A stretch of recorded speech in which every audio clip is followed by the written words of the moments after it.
Gunmen ambush and shoot dead 7 aid workers, including a doctor, in Pakistan.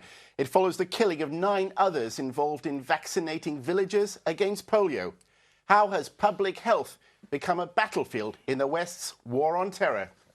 Well, hello and welcome to The World This Week with me, Phill Reece. I hope you had a happy holiday season. Well, no one has claimed responsibility for these week's awful killings, but the fingers are pointing at the Taliban.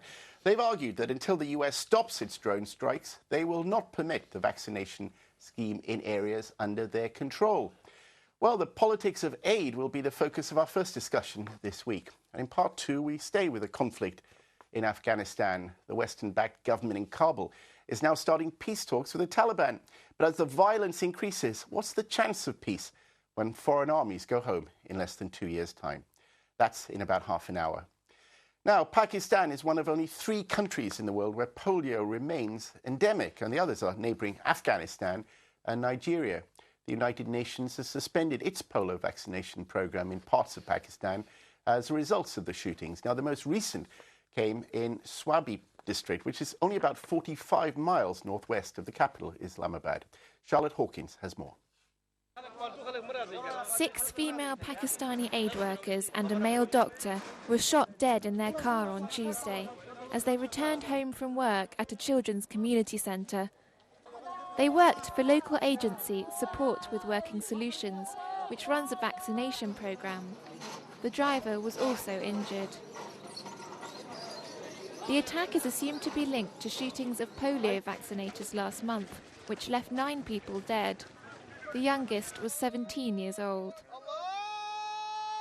The shootings have been widely condemned across Pakistan, particularly by the government.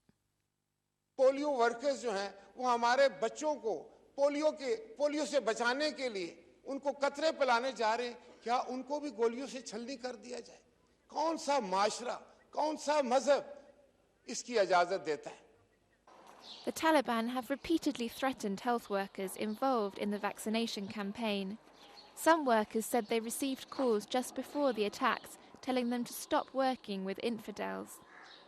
However, the Taliban have denied responsibility for the shootings. Unease about vaccines is widespread among the Pakistani population, in part due to a rumour that immunisations are part of a Western conspiracy to sterilise Muslims. Concerns were further fuelled in July 2011 when it was revealed that the CIA carried out a fake vaccination programme in order to obtain DNA, which led to the assassination of Osama bin Laden. So there is some public opposition to vaccines, but there may also have been another, more strategic political motive behind the attacks. Polio चूंकि एक international मसला है, सारी दुनिया में इसके लिए ये कतरे दिए जा रहे हैं और इस हवाले से जो डिसीजन हुआ है कि जिस मुल्क में ये कतरे न पिलाए जाएं तो उस मुल्क को न तो बाहर दुनिया से ताल्लुक़ रखने के लिए बाहर छोड़ा जाएगा और न उस मुल्क में बाहर से लोग आएंगे, यानी दुनिया से सोशली कट जाएगा। तो ये एक ऐसी साजिश है कि एक गनूनी साजिश है, गहरी साजिश है कि पाकिस्तान को जो है आइसोलेशन में लिया जो है वो कर दिया जाए। The killings have caught the government off guard, which said it hadn't expected attacks in areas far from Taliban strongholds and that they would have to change tactics in the health campaign. The aim is to deliver the polio vaccine to 33 million children, but the UN and other Pakistani groups have now partly suspended their vaccination programmes out of fear for their staff. Yet the UN does remain optimistic. As long as we're talking about that key issue of protecting children from lifelong paralysis, we've always been able to find common purpose, common ground with populations. Nevertheless, Pakistanis are angry that due to these attacks and consequent suspension of vaccinations, millions of Pakistani children remain at risk of catching the highly infectious polio disease, which can cause permanent paralysis within hours. Charlotte Hawkins, Islam Channel. Oh, thank you, Charlotte, for that. Well, I'm pleased to have in the studio Zahid Akbar, a human rights lawyer and supporter of the incumbent Pakistan People's Party. We also have Asim Khan, the former London president of Tehreek-e-Insaf. That's the Pakistani political party led by the former cricketer Imran Khan. And finally, on the phone, we have Dr. Heidi Larson, a senior lecturer at the London School of Hygiene and Tropical Medicine. She also leads the Vaccine Confidence Project research group there. Dr. Larson, can we start with you? I mean, how important is this polio vaccination program for the health of young people in that region? Well, I think the issue with polio right now is a historical and long-term issue where it's very important in the sense that it's extremely close to eradication. The program did extremely well over the last year and was down to under 100 cases. So this has been a bit of a blow, to say the least, for the program, just because it's very close and it risks allowing for the spread of polio again. Because it's very easy to actually prevent polio, is that right? And the vaccination is very simple. The vaccination is very simple. It's one of the cheaper, affordable vaccines. It's not an injection; it's a drop. So it's pretty straightforward, and they've rounded up volunteers all over the world to be trained and administer it. So yes, it's pretty straightforward. We shouldn't have to have polio in the world anymore. Okay, well, listen, thank you for that. Zahid Akbar, I mean, as we heard there from Dr. Larson, I mean, we heard in Charlotte Hawkins' video there, the UN member saying that, when it comes to basically preventing long-term paralysis in children, isn't it ridiculous that we're in this situation? Well, certainly it is. But we have to see that the background which has built up over the few months, well, not few months, but about a year or so, has been that there has been suspicion against the polio health workers, and that is what has led to the shootings. What is different here, that in Nigeria and Afghanistan there has been opposition to the polio vaccination, however there hasn't been any violence. So that is markedly different what has happened in Pakistan. I mean, is there any truth in these suspicions? So, I mean, there is a conspiracy to, to sterilize people in the region. I mean, well, do you think there is?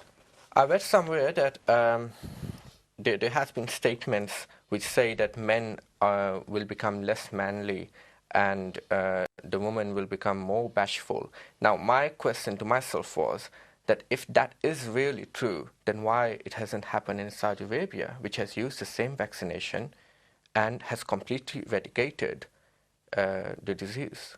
And it So I hasn't don't done find that that to Saudi credible men, you think, yeah. at all. Well, Asim Khan, I mean, obviously what the CIA did in terms of using a bogus program that is vaccination program, to basically get the DNA of bin Laden in order to facilitate his assassination. That was a serious problem, wasn't it? The consequences of it are now being felt. I think, Phil, that's as always the case, basically, that what's happening in Pakistan in an already volatile situation for the last 10, 12 years, and certainly when the local communities are to find out that all these NGOs or the vaccination programs are fake and obviously being funded by CIA.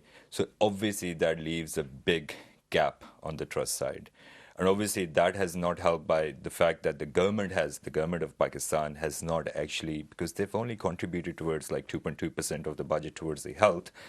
And then there's not much awareness campaigns within the community. The fact is that when the UN related program has such an important, polio should have been eradicated from Pakistan by year 2000. And yet we're in 2013, we're still talking about it. So there has to be a sense of real community involvement where the teachers, the doctors at the community level get engaged, and then the whole program basically kicks off.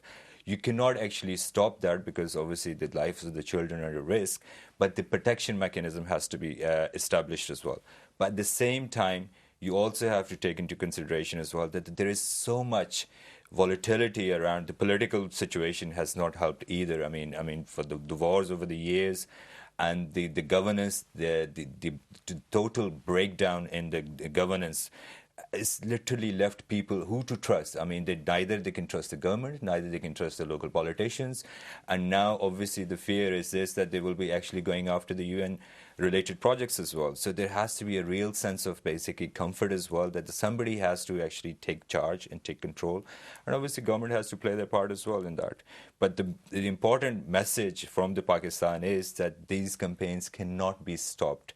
UN must carry on, and this polio has to be eradicated. But, you know, in a sense, I mean, the Taliban, though, in their suspicion about the UN, the world community, if you get that, is legitimate, because, you know, they faced a global invasion of their country, and the UN was backing that, and UN agencies have been backing that. So, I mean, in a way, they have an argument, don't they? How can the UN claim to be an equal broker and doing something that is politically, as it were, anodyne like this, when it is part of, you know, the global sort of operation in Afghanistan? I mean, that's what basically goes back to the same argument, Phil, that over the years, I mean, 30 years or 35 years of a mayhem in Afghanistan and its destabilization in Pakistan, at least in the northern side and all over Pakistan, everything is interrelated. That has basically contributed towards having that notion of mistrust on organizations like UN, World Health Organization, and all the rest as well. And Taliban's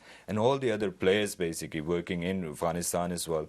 It's everybody has to come onto the table and really define what they really want to do. And the thing is this, the world in itself, the UN, the Americans, and all the other sort of partners as well, they really have to decide as well that Afghanistan has to be rebuilt. I remember 10 years ago when they invaded Afghanistan for the third time under the disguise of the Osama bin Ladens and everything. Tony Blair was here saying basically, well, we will rebuild Afghanistan, we will rebuild the infrastructure. Nothing of that happened. And if you do not do that, then obviously you create the vacuum. Well, you know, we'll be obviously having a whole program today looking at Afghanistan, discussing some of that later. But I mean, just going back to, in a way, the CIA, as it were, attempts to get at Osama bin Laden. I mean, Dr. Lawson, did you find in your work on the ground, reports you've had from the ground, that CIA operation has had a serious effect on your work? Hello, Dr. Lawson? Yes. Well, I think it has been a contributing factor. As the other panel members have said, it's a complex mix of factors that have come together, and it certainly it didn't help with the choice of using a vaccination program in light of what was going on with polio, but in the situation in general. And as the other previous panel member also said, this is a very difficult situation. I've also been asked, Dr. Larson, could we do days of tranquility like we've done in other parts of the world? But the nature of conflict is a very different one, and I think we have to rethink, health and health programs in situations that are very high risk, and one, not contribute to making them more risky, but two, how do we work in high-risk situations. And the other factor in here is that makes it complex from a health side is that there is no Ministry of Health in Pakistan. They've devolved to a local level, and it's made it more complex in terms of managing the process. Do you think there's a fundamental problem, though, in terms of aid agencies not appearing neutral when it comes to Islamist groups? And if you look at what's happening in Somalia, you've seen similar kind of things in different parts of the world, that somehow Western aid agencies are not able to simply do their job because they are suspected of being partisan. I mean, is that a real problem now, and how should that be addressed? Well, I mean, the recent killings were actually a local NGO. So it's I think some of what represents this is also compounded by issues around against women working, against education. So it's a complex factor. I do agree. I absolutely agree that efforts like this need to be locally owned, absolutely locally owned. And what was interesting after the killing of the 9 polio workers, some of the news went out that the UN was stopping polio, and there was follow-up news from Pakistan government saying the UN has stopped, but we're not stopping. So it was an interesting sense of ownership. It was a government commitment, but it was also a statement trying to distinguish that the UN is supporting this effort, but it is a Pakistan-owned initiative. Sure, quite important. I mean, yes. I think picking up from Dr. Larson's point as well, that it is obviously, that's what I was saying, that it's a complex situation. But I think what, in high-risk situations, what we need to do is that, whether it's local NGOs that are getting involved on the ground, there really has to be a very comprehensive program for them as well to realize the dangers as well. And once the symptoms do appear, whether the threats are happening, whether they're getting phone calls, what is the most speedy process for them to actually get to the highest platform so these things can be averted as well. So these things start to stop. You cannot have one standardized approach, for instance, for Nigeria or in Afghanistan, because it's a high-risk situation, and for that you really need to develop a strategy around it. That if people are being threatened, local NGOs are being threatened, how do you get involved? You actually inform the local, the people in the mosque as well, people in the teachers as well. If that network is strong, then obviously the risk of this will be minimized. Well, Zahir Akbar, obviously, the Taliban can easily be accused, and if they were responsible for this, of course playing politics with polio and with children's futures. But equally well, they said that if the drone attacks are stopped, that is US drone attacks on your land, on the land of Pakistan, are stopped, then they would actually allow these things to continue. Now, your government, of course, is doing nothing to stop that. To stop the drone attacks? Well, the government of Pakistan has a very clear stand that the drone attacks are against the national sovereignty of Pakistan. Yeah, but it's not doing anything, they is haven't it? done anything. Now, in terms of doing, yes, you can say that we should shoot down the drones, but we have to look at the political and visional consequences of any action that we take. Now, may I say that linking everything with drones is not going to lead us anywhere. We are not stopping eating and drinking just because there are drones falling. Well, those people are being killed, I'm afraid. Well, they really are. So we are going in a situation where we have children being killed by drones, and then we are leaving the rest of them to be killed by polio. Is that what we are doing? I think all political parties of Pakistan, the government, which has already done, army, health workers, they all have to say one thing, that no ifs and no buts, but what is being done to the polio and against the polio vaccination program is totally unacceptable. Unconditionally, we have to continue this. Do you think that there's a problem in Pakistan at the prevalence of conspiracy theories? Do you think that that's something that your government could do something about?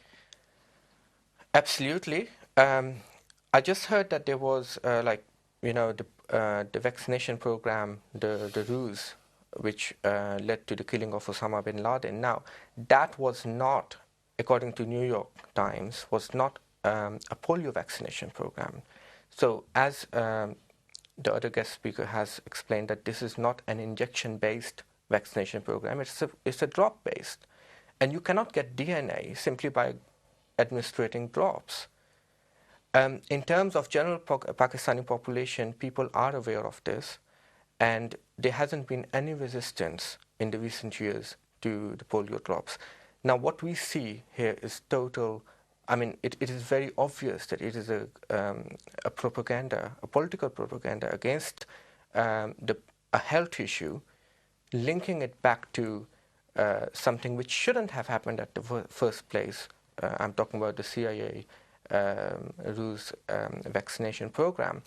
But we cannot link everything with drones. Well, Heidi Larson, just bring you in again, if I could, on this. Do you believe that, this kind of conspiracy theory has so much traction in Pakistan? And obviously the country's got a history of unsolved murders and rumours and stuff for many generations now. But do you think this is a particular problem that you've had to face?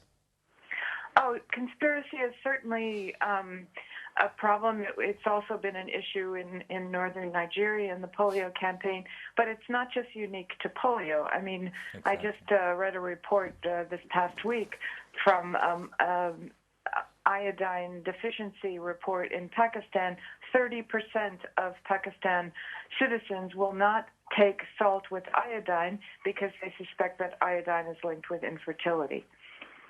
So it's not, I mean, I think, again, we have to, there's multiple things going on here, and there is a lot of conspiracy, and that my concern about conspiracy is difficult to put the fires out on. We do a lot of research on rumors and conspiracies related to health at the London School, and it's a difficult one, but it can be dealt with. But it's not the kind of thing that a government can address. I think that would only fuel the fires of conspiracy, because a lot of the conspiracies are, against the government or against foreigners. It needs to be very locally addressed. But it is a problem. I mean, Asim Khan, in a way, conspiracy theories are often the product of a country that feels it doesn't control its own destiny. And, where is it? There are the political leaders have been murdered in recent years. Several have been killed without, and prominent people. I mean, indeed, many Pakistanis don't believe Osama bin Laden was actually there. I mean, there are so many parts of Pakistani life where it's hard to be sure about anything, isn't it? I think, Phil, conspiracies and rumors, you cannot actually negate. It exists within every society in different forms and shapes. In Pakistan, yes. Basically, what happens is conspiracy only would exist if there is an inability, whether at the governance level, whether within the society in itself as well, whether the people are not taking the civic responsibilities and ownership as well, and also the rest of the institutions as well. So but there are, come on, yes. General Zia-ul-Haq, okay, your leader, Benazir Bhutto, okay, I totally agree. Abdullah Azzam in 1989, the leader of the Jabhat. Who killed these people? And obviously, when you ask these questions, who actually killed them, you actually look at the benefit that came afterwards. So obviously, if Zia was killed, Benazir was killed, who actually benefited from that? And who were the people behind that? Sometimes, obviously, it's never been clear to establish that whether there has been any judicial inquiries as well for that, whether there has been any police investigation. Benazir was shot, and within literally an hour. But this is linked, isn't it, to the people who believe that iodine, as we heard from Dr. Lawson, might be affecting. All the traces were removed, and who actually removed those traces? I mean, the whole crime scene was basically washed away. Benazir Bhutto's crime scene. Exactly, it was washed away. Who did that? And whose instructions? Obviously, it was not me. So obviously, the people close to her, or the people who wanted her dead, or people who actually wanted to benefit from her death. I mean, these are the people you have to look at. And Zahid Akbar, it's a sad portrait we're painting, obviously, of a fine nation here, Pakistan, though, one that can't even, distribute polio vaccinations. I mean, surely, bearing in mind what we've heard about this kind of stuff, you need a more clear form of government. There needs to be radical changes coming up, and I know elections are coming up in April. Certainly, but it wouldn't be, it wouldn't be an easy say to demand more from the government only. We have to say that it is Pakistan, not just of the government, but of the people, of all the political parties. When it comes to criticizing the government, our voices are as high as they could be. But when it comes to condemning the attacks on polio, the attack on Malala Yousafzai, some sections of the society are not as loud as they should be, or they have been, when they speak against the government. Well, the government should be loud enough. I must say that the people of Pakistan have worked towards this, and they are fully aware and committed. Well, I tell you, we're coming to an end there, okay? But they will have a chance, of course, will have a chance to vote in elections coming up. I believe in April. I'm sure you'd like them to bring change, perhaps reform or change, whatever happens to be their choice. But we're coming to a short break. In part two, it's the war that most people want to forget, certainly in Britain, but almost 100,000 foreign troops, including over 9,000 from the UK, are still in Afghanistan. All are due to leave within 2 years, but what will they leave behind? More in a few minutes. Stay with us.